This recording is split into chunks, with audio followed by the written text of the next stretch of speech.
जो प्रभु निज साकेत छोड़ वन को चला, उसके सम्मुख श्रृंगवेरपुर क्या भला। पर उसको दूं और कौन उपहार मैं, हूँगा कल कृतकृत्य आपको वार मैं। बध मुष्टि रह गया वीर जो भ्रांत हो, बोले तब सौमित्र बंधु तुम शांत हो। तुमको जिनके लिए दुख या रोष है, स्वयं उन्हें निज हेतु सौख्य संतोष है। श्रृंगवेरपुर राज करो तुम नीति से, आर्य तृप्त है मात्र तुम्हारी प्रीति से।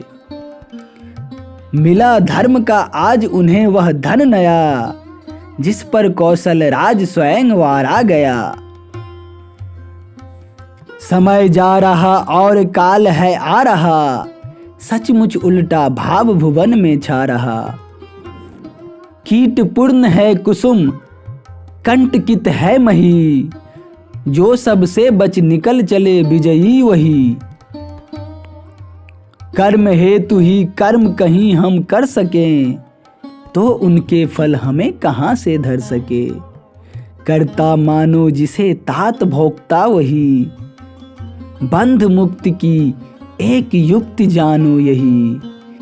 मेरे लिए विषाद व्यर्थ है धन्य मैं, सुप्त नहीं हूँ सतत सजग चैतन्य में।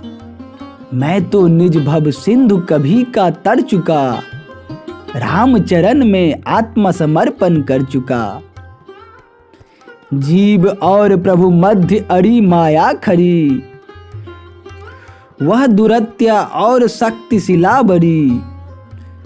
साधो उसको और मनाओ युक्ति से, सखे समन्वय करो भुक्ति का मुक्ति से।